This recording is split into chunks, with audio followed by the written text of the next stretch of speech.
All right, jumping on to talk about serial monogamy with the same person, which I know is kind of an oxymoron.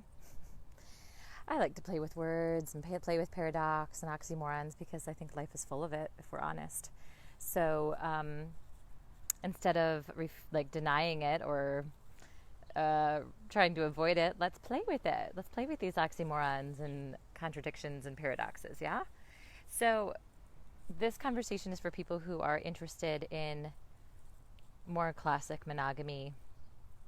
There may be a little space for monogamish conversation.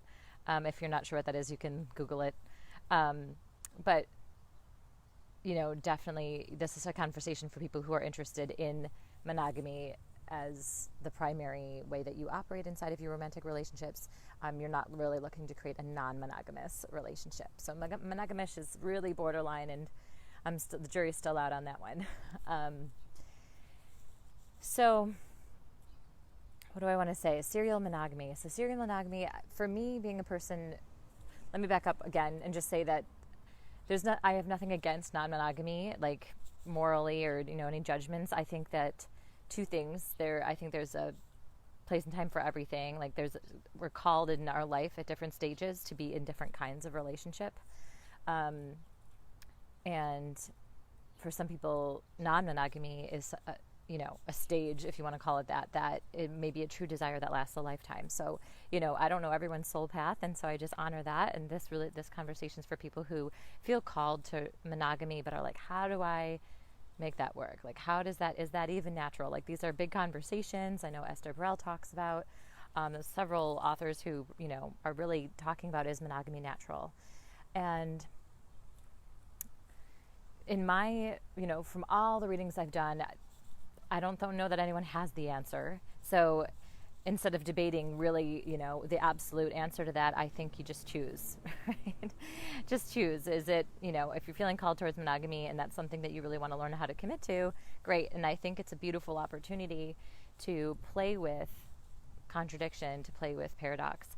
I think there's a lot of freedom actually to be found in monogamy that people don't realize. I think that people inadvertently don't find freedom in non-monogamy, in fact, because they may have a tendency. This isn't an absolute statement, but what I've noticed in those conversation and that desire is that there's this rebellion against any limitation, and I think that living a human existence is limiting by nature. Like, our body has a limit of mortality, right?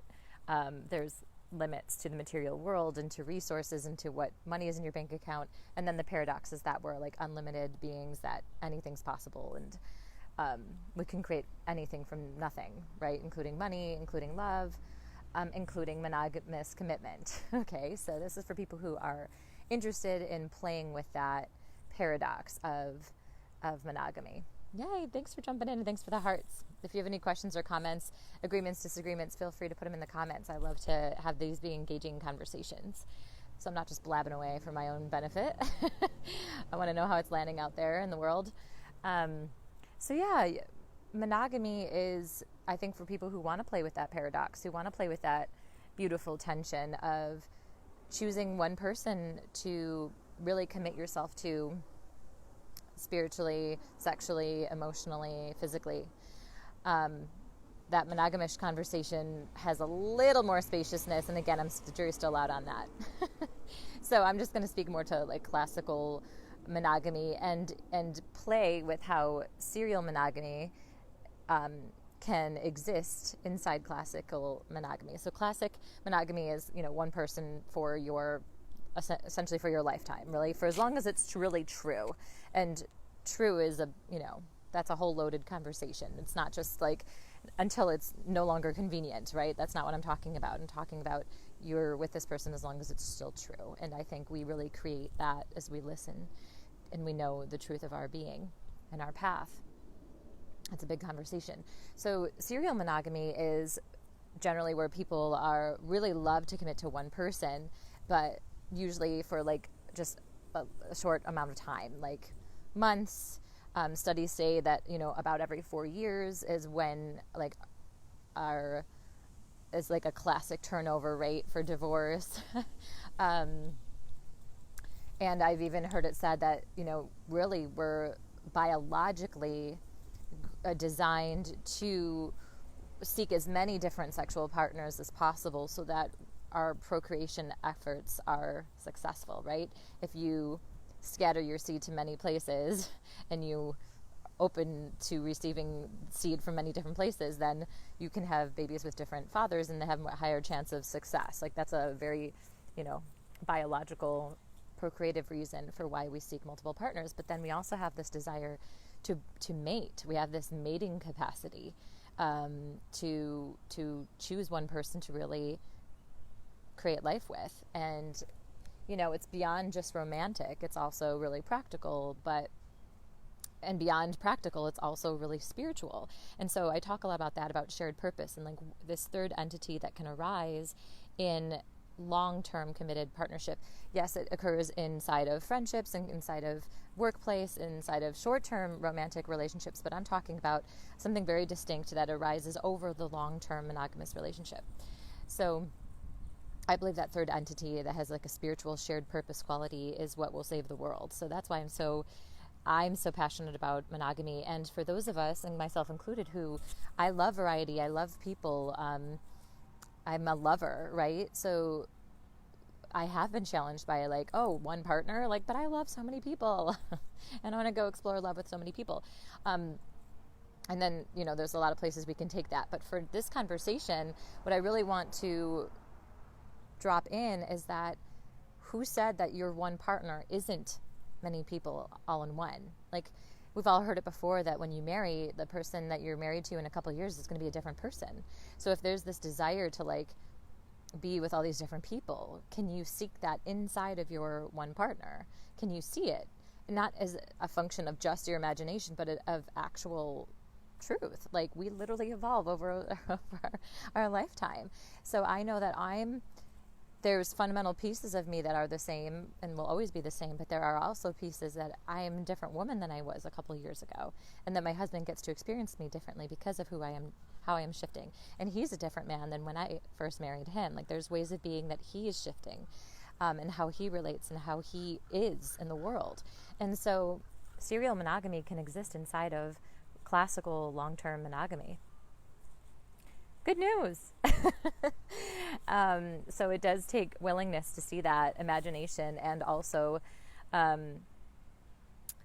just being with, really being with an open heart and open eyes. Like, if you consider that each one of us is a whole on for one another, everything that we really desire to experience is either, inside our own being, right? Really inside our own being, inside of this other person who's a whole on, and inside of our community. So there's all these ways that these deep desires of experiences that we want to have, and have full expression of ourselves and our full erotic range and our life, and how we want to experience life, that I believe can really take place inside of our own being, in relationship with the land, something that's we're so divorced from.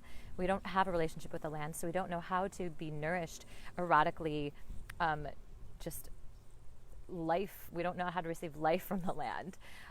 We mostly just exploit it and are disconnected from it. So there's that. And then our own being, like, how do we actually cultivate our own being in a way that's nourishing and exciting and sexy and erotically, life-giving? And then also with our partner, right? So how do we relate with our partner in a way that is erotically nourishing, life-giving? And we create our partner and our listening of our partner, and what we stand for our partner. This is such a beautiful conversation, right? So the point really of this is that everything that you seek is right in front of you. Everything you deeply desire is available.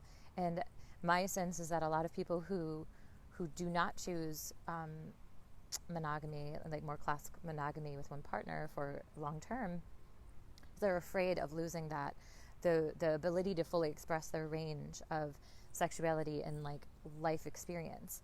And everyone has their own experience of this. This may or may not land or resonate for you, but as someone who has had that propensity, what I've discovered is I have been able to either completely satiate that within my own being, with my relationship with the land, with community. I failed to expand on that, but with, friendships, and sisterhood is such an essential nutrient for me as a woman, and with my partner, right? And then there's also this, I think that honestly, this last thing I want to drop in is I think there's always this hunger that I think it never really goes away, and I think it's more existential. I think it's more like this desire to return to our most fundamental essence of, returning to being at one, and we can experience that heaven on earth, right?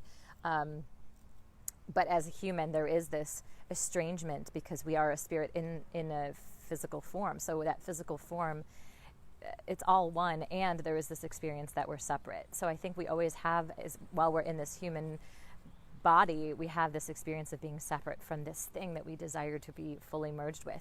And I think we do have experiences of it many times, and it can last for long periods of time, in fact, in our human life. But I just think that hunger is always there, So things to consider that perhaps the fulfillment that you seek is right in front of you and is inside of what looks like limitation. Just a thought, just a consideration. And for those who are drawn towards that, my Diamond Lab is starting today, so it's too late to sign up, unfortunately, but I may have another round. I'm not sure yet, so we'll see. But otherwise, stay tuned. I have a retreat coming up. Woohoo! And that's super exciting. So I'll put some details about that in the comments below.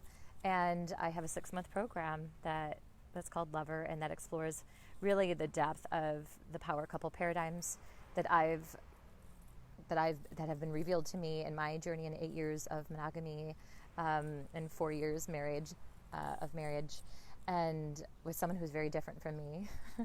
And so we have a rich relationship. So in that time, I've had tried and true ways of relating that have brought me lots of fulfillment in ways that I was like, maybe there isn't fulfillment here. There were ways that I wasn't sure if this was a relationship was going to work, or if it was possible, or all these questions that I think a lot of us have when we look at long-term love. So, we have the Hot Monogamy Framework. You can look at that training. That training's available for $100 if you just want to get a taste of my work, or just look at my other Facebook videos and my social media posts and see what resonates, and reach out to me. I love to interact. I offer free 30-minute calls just to get acquainted. There's no pitch, and just to hear what's feeling stuck for you and to move some energy around that in your love life.